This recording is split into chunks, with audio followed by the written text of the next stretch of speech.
ଗପଟିର ନାଁ ଚନ୍ଦର ଦେବତୀ।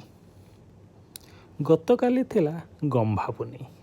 ଘରେ ଗୋରୁଙ୍କ ପୂଜା ସାଙ୍ଗକୁ କେତେ କେତେ ପିଠାପଣା, ମଣ୍ଡା, ଏଣ୍ଡୁରି, ଗଇଁଠା।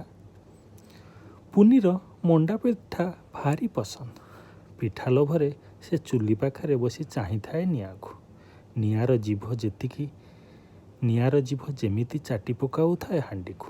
ମା ଜେଜେମା ସେଇଠି ବସି ପିଠା ଗଢ଼ୁଥିଲେ।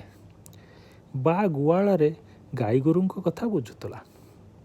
କେତେବେଳେ ପୁନି ଖାଇ ପିଇ ଶୋଇଲା ତାର କିଛି ମନେ ନାହିଁ। ହେଲେ ଆଜି ସେ ନିଶ୍ଚୟ ଜେଜେମାଠୁ ଗପ ଶୁଣିବ। ସଞ୍ଜ ଗଡ଼ିଗଲାଣି କେତେବେଳୁ। ପୁନି ଖୋଜି ଖୋଜି ଆସି ଦେଖିଲା ଜେଜେମା ମସିଣା ପକାଇ ଅଗଣାରେ ବସିଛି ଗୋଡ଼ ଲମ୍ବେଇ। ଲଥ୍ କିନା ତା ପାଖରେ ଆସି ବସି ପଡ଼ିଲା ପୁନି। ସେଇଠି ଉପରକୁ ମୁହଁ କରି ପଡ଼ିଯାଇ କହିଲା, ଜେଜେମା ଆଜି ଗପ କହିବୁ ତ?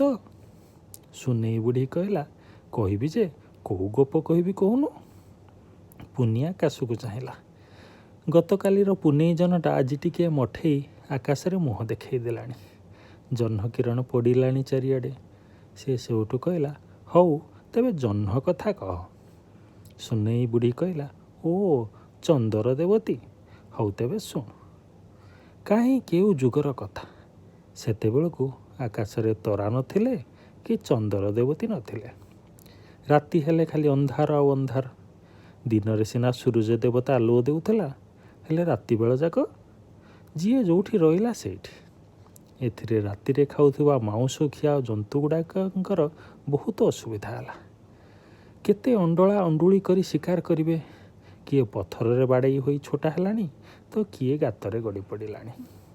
ସେଉଠୁ ବାଘ, କଲରାପତରିଆ, ହେଟା ହେରିକା ଗୋଟେ ସଭା କଲେ। ରାତିରେ ଖାଦ୍ୟ ଖୋଜୁଥିବା ଜନ୍ତୁଯାକ ଠିକ୍ କଲେ ସବୁ କଥା ନିରନ୍ତେଲି ମହାପୁରୁଙ୍କୁ ଜଣେଇବେ। ଆଉ ଏକଥା ବି ଫେରାଦ କରିବେ, ଦିନ ବେଳିଆ ପ୍ରାଣୀଙ୍କ ପାଇଁ ସୂର୍ଯ୍ୟ ଦେବତାକୁ ଦେଲ, ଆଉ ଆମ ବେଳକୁ କିଛି ନାହିଁ।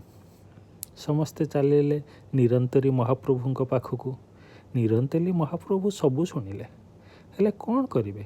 ତାଙ୍କ ପାଖରେ ବି ଏ ସମସ୍ୟାର ଉପାୟ ନାହିଁ।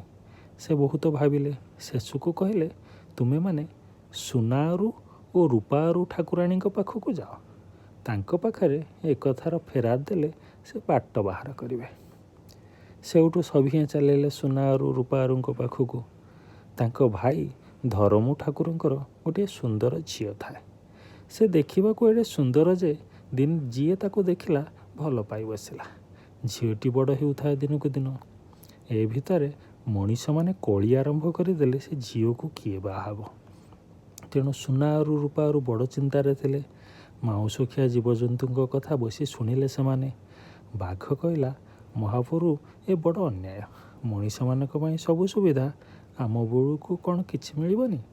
ଆମ ପାଇଁ ରାତିରେ ଆଲୁଅ ବ୍ୟବସ୍ଥା ନ କଲେ ଆମେ ବଡ଼ ହଇରାଣ ହେବୁ।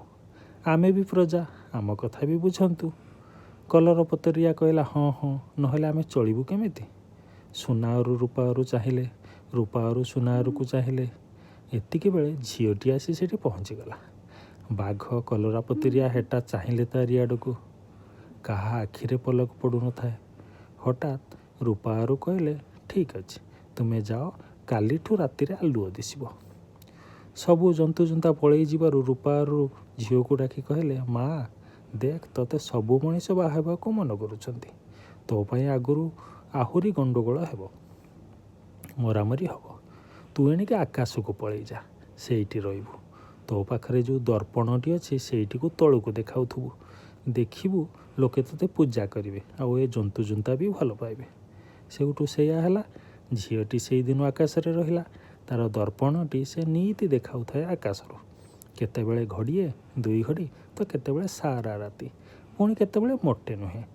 ଯେଉଁଦିନ ମୋଟେ ଦର୍ପଣ ଦିଶେ ନା ସେଇଟା ଅମେଇସା, ଯେଉଁଦିନ ପୁରା ଦିଶେ ସେଇଟା ପୁନିୟ। ବୁଝିଲୁ, କହିଲା ସୁନେଇ। ଜେଜେମା କଥା ଶୁଣି ପୁନିର ହଠାତ୍ ମନେ ପଡ଼ିଲା ତା ପାଖରେ ଦର୍ପଣ ନାହିଁ। ସେ ସେଉଠୁ କହିଲା, ଜେଜେମା ତୁ ବାଆକୁ କହ ସେ ମୋ ପାଇଁ ହାଟରୁ ଗୋଟେ ଦର୍ପଣ ଆଣିଦେବ। ସୁନେଇ କହିଲା, ହଁ ଲୋ କହିବି, ଗୋଟେ ସୁନ୍ଦରିଆ ଦର୍ପଣ ବା ତୋ ପାଇଁ ଆଣିଦେବାକୁ କହିବି। ତାପରେ ପୁନି ଶୋଇପଡ଼ିଲା। ଆଉ ଗପଟି ସରିଲା।